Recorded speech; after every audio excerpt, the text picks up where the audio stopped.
Hi everyone, this is Deborah. Welcome back. I just wanted to do a few little things for you today, and one of them is this. Now I just wanted to show this. This is a bit of an indulgence for my friend Beth to show her what I did in the center of this spine. So I'll just take a minute.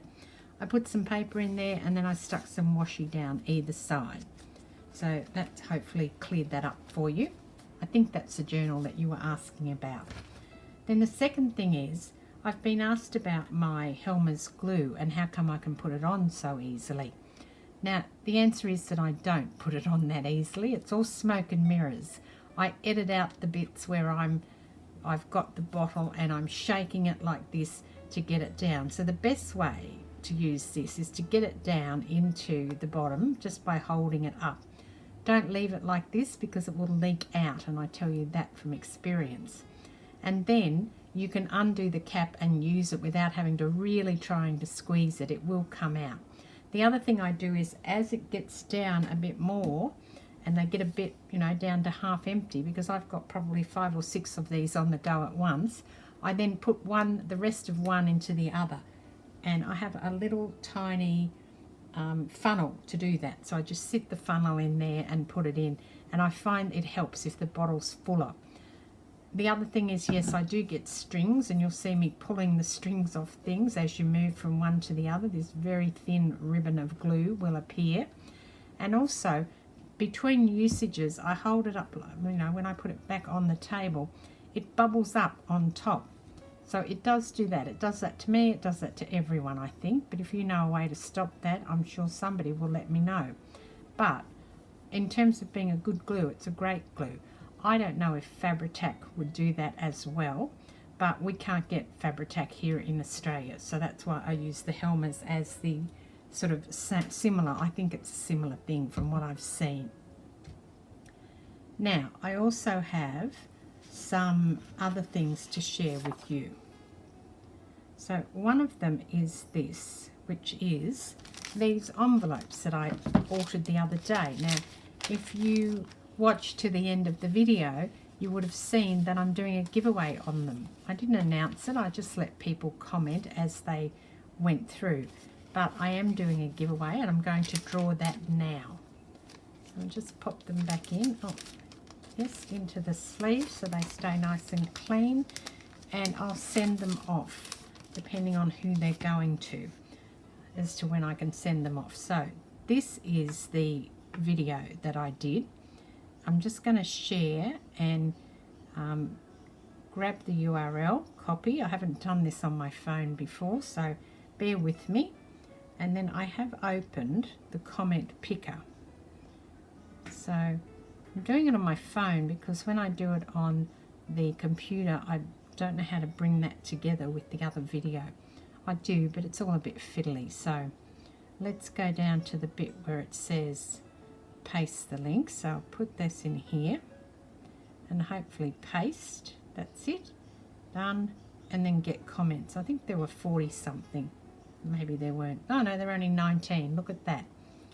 I think the 40 something was because I was replying to them. But there was 19 different comments. So somebody, one of those 19 people, is going to win those little postcards that I made. And thank you to all of you who did comment, and for those of you who waited and watched the end of the video where I said I was doing a giveaway, which was just a random thing I decided to do. Okay, let's press start and see who's going to win. And it's Elizabeth Seagate. And Elizabeth has left me a lovely comment, and she says that she loves the envelopes, which is great. And I know Elizabeth comments a lot on what I'm doing. I'm not sure where you live, Elizabeth, so if you can get in touch, my email is in the description of every video that I make. So if you can get in touch, then these postcards will be on their way to you. All right, so that's one thing out of the way. We'll pop that to one side. And then look at these. Now, I said I just had coffee with my friend, and she gave me a bag of stuff, and amongst that bag of stuff was these. And what I just discovered then is that I can peel them back, and they're actually like a big vellum sticker. I don't know if you're picking that up on camera or not, but you can see through them. Actually, I'll bring the photo up and you can see, so they're like through those.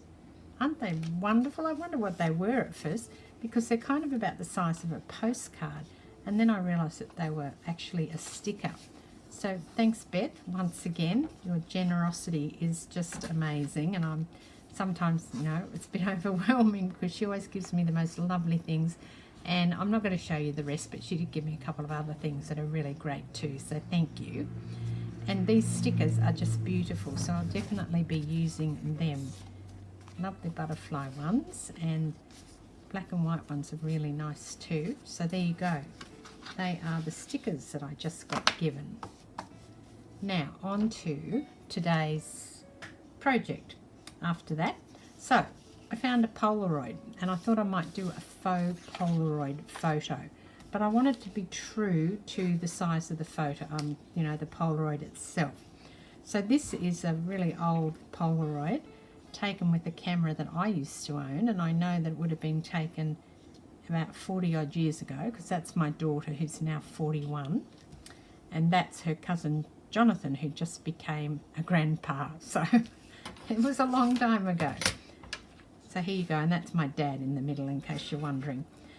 I thought that by pulling this out, and when I was looking through those old photos the other day, I found the Polaroid one, and that's where I got the idea from. So I don't have my Polaroid camera anymore. I think I just probably, I don't know what happened to it. I guess it just went away, and the, you know, I think that happens to things sometimes, isn't it? As I've moved from house to house, and it's just something, I got it for my 21st birthday, and it was a real novelty back then, and you know, now I don't have it anymore. So there you go. And that is the width. So I've measured the width, and these pieces on the side are about 1/4 of an inch, and that one's a bit less. It's interesting because that's bigger than that. And then the top is about 1/4 of an inch down as well, and then the bottom is about 3/4 of an inch. Okay, so if I come up 3/4 of an inch, I'll just move all this out of the way. Let's see, 3/4 of an inch, which is to there. And the reason why I want to do them the same size as the actual Polaroid photo that I have is because I think that they'll look more authentic if I do them like that. And if I do them just, you know, using any old dimension, I'm not sure that they'll get that authentic look. So in total they are, let's see, 4 1/4 inches in total. So we have to go and measure up 4 1/4 inches. I think I need a sharper pencil. That one's not quite as sharp as I want it to be. Here we go. And 4 1/4 on this one. I'm just using a piece of scrap cardboard. This is basil, white basil. I'm using the non-ribbed side, although I will be covering it, so I could probably use the side that's got the ribs on it. And now I need to measure in. Let's go to a different part of my ruler.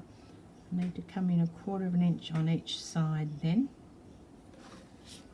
I'm not sure if they were always a little bit bigger on one side than the other, but we'll see. So that's 1/4 of an inch there and there. And then 1/4 of an inch at the top as well.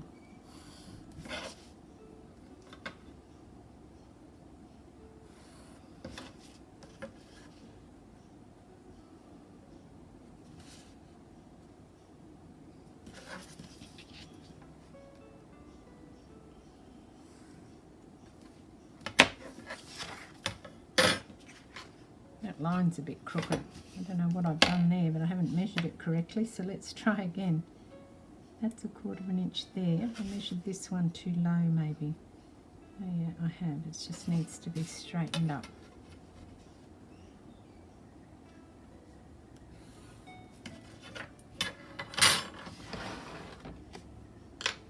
Let's chop that out.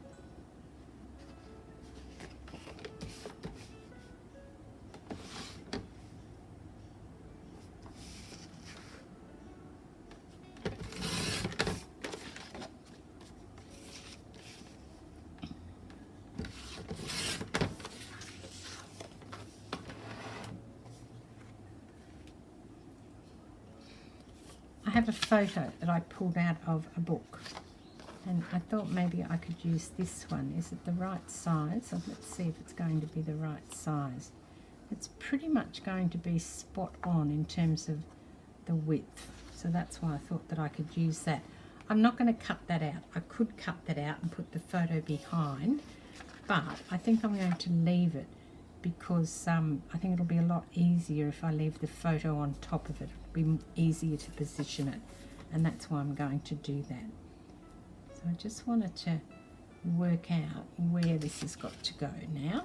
So first of all, I think I'm going to cut the picture, because if I cover this first, I might not have any indication of those 1/4 inch edges again. I need to measure the length of the photo too. So it's 3 1/8 of an inch long. So let's just go to 3 1/8.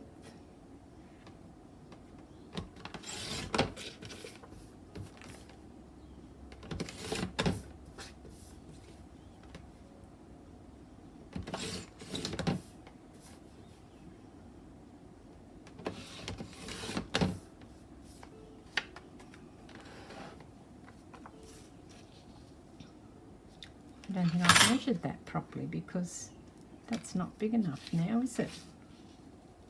Yes, it is. I'm not sure what happened there.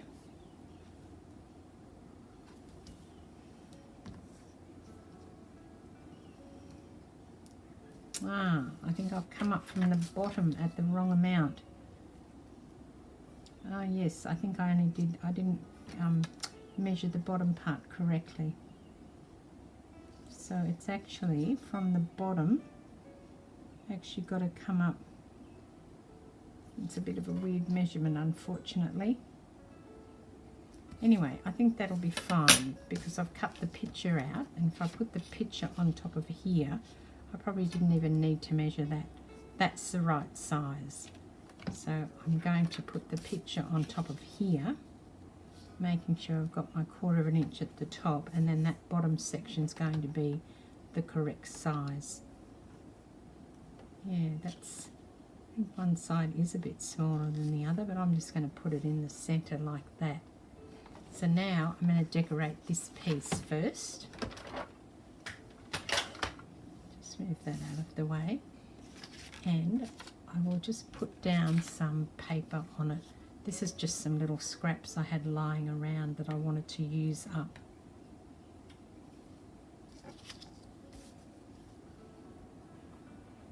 If you wanted to leave it as the white border, then you certainly could.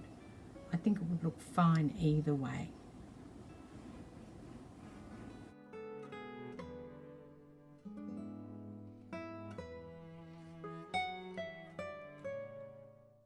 I'm going to make sure that I overlap that so it goes into this center section.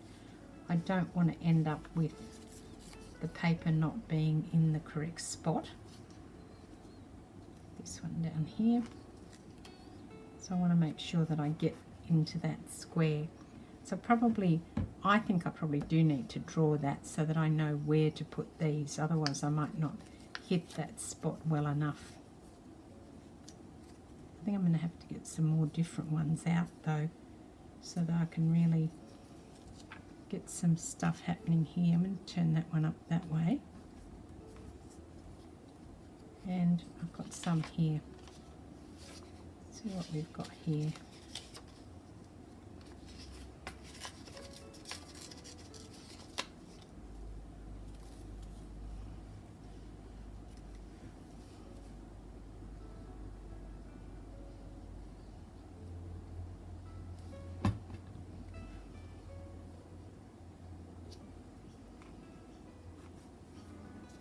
Take that off because it's not working really. So I've pulled out some typing paper. I think that I'll put some of this down now. It's from that typewriting book, and because I've already got a script, I'm actually going to use the other side of it. Put some of this.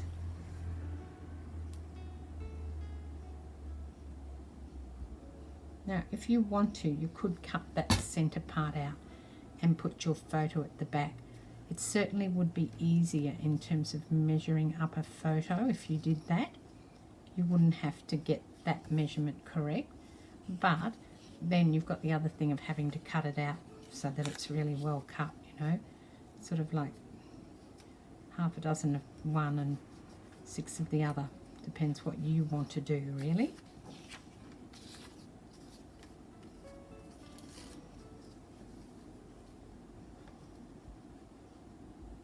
I think this will turn out quite well when it's done, and I might try doing just a plain white one as well, so I can do a comparison to see, you know, what you like the best.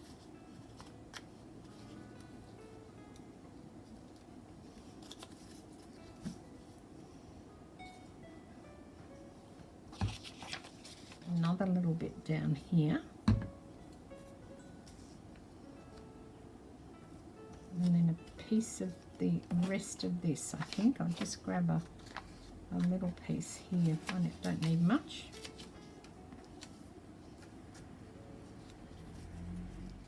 Flip it over and let's chop it out.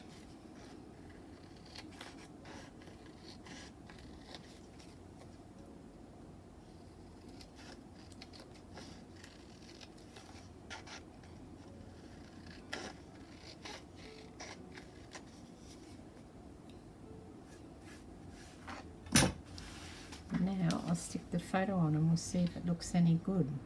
Might give it a bit of an ink first, and then I'll see if I can get it where I want it to be, which is, I don't know if I'm going to get it exactly where I want it to be, which I guess is the other advantage of having it as something you've chopped out. You'll get the positioning the photo. It's down now, it's stuck, and I can't get it up, so that's where it's got to have to stay.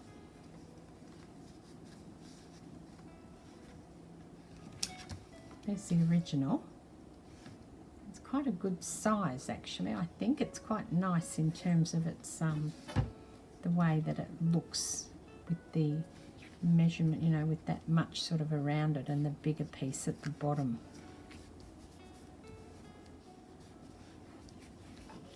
Okay, so now I'm going to do one that is just white, and I'm pretty sure this other piece I cut out, not too bad.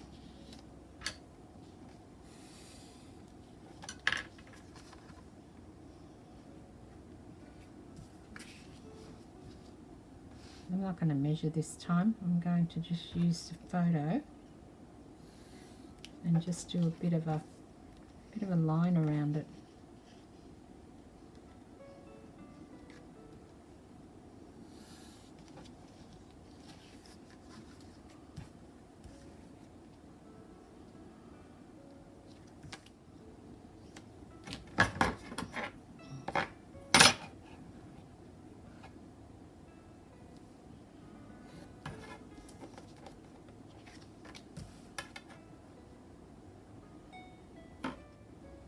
I think I'm going to just use this picture here.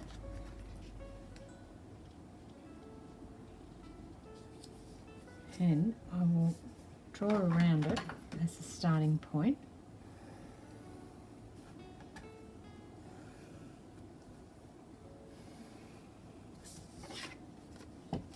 Her face might be a bit big, but anyway, too bad.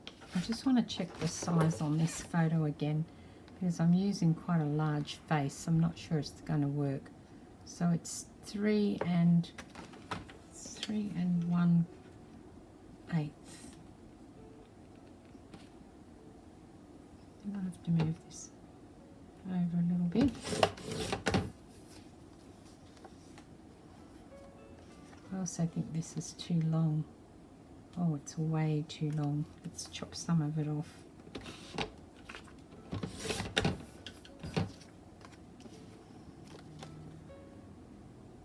That's not too bad. It's just still a little bit too big. I probably need another, I think that much off the side, and that should be good now. Okay, that is good. All right. Put it on that side, but I want the plain side. Should have put the lines on the other side when I cut it. I'll have to get something and just remove those lines. Okay, let's just get rid of these lines now.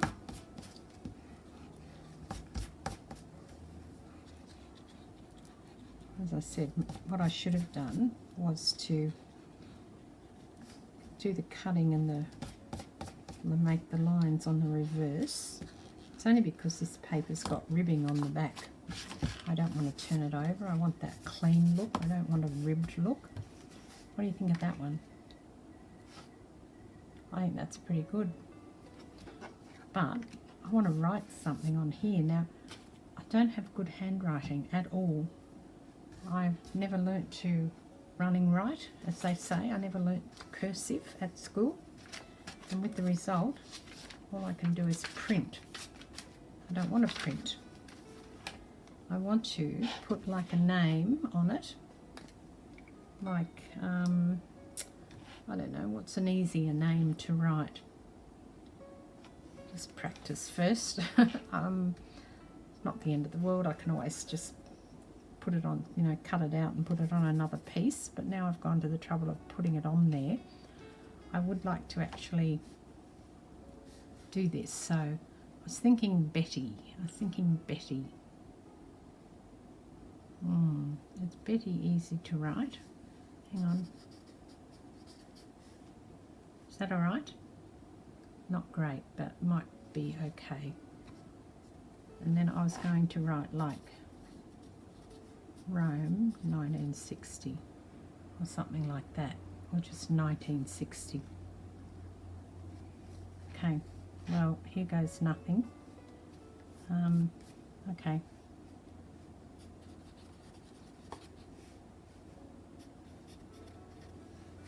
How's that? Does that look all right? I think that looks okay, doesn't it? I don't know. I mean, you wouldn't mistake it for a Polaroid, but the idea is to do like a faux thing. So if you have photos that you want done like this, you can make your own Polaroids, or you can use, like I did, a cutting from a book or a magazine or whatever it is that you've got. And then you could actually just then journal on the back of this if you wanted to. You could stick it in a book. You could use it as a little tuck spot or a tag. It's up to you what you want to do with it. But in terms of size, it's the perfect size, and so is this one. I like this one better because it's got the vintage around it, but it's probably not a true, you know, Polaroid, faux Polaroid. So I think I put the 1960 too far away. So what I'm going to do is just cheat and put like maybe an R or something.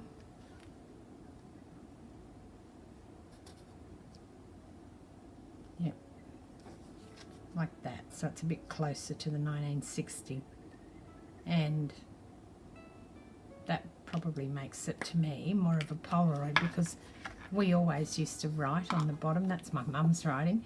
We used to always write on the bottom of the Polaroid so that you knew who was who. So there you go, my faux Polaroids. Give me some feedback, see what you think of those and which one you like best. You probably like me, you probably like this one. But that's actually very cool, sort of, you know, a bit of a retro look happening there that I've got. And the pen that I'm using, just in case you're wondering, this is a Copic multi-liner in black, and it's a 1.0 because I don't like to write with a really fine pen. It's water, pigment ink, water and Copic proof. So it shouldn't, in theory, if you wrote on something, you could then put a wash, like a watercolour wash or something over it. But that's my thing for today. So I hope you enjoyed that and all those other little things that I've shared with you. And I will be back tomorrow, and a reminder to Elizabeth to get in touch with me. So this is Deborah. Thanks very much for watching. Cheers.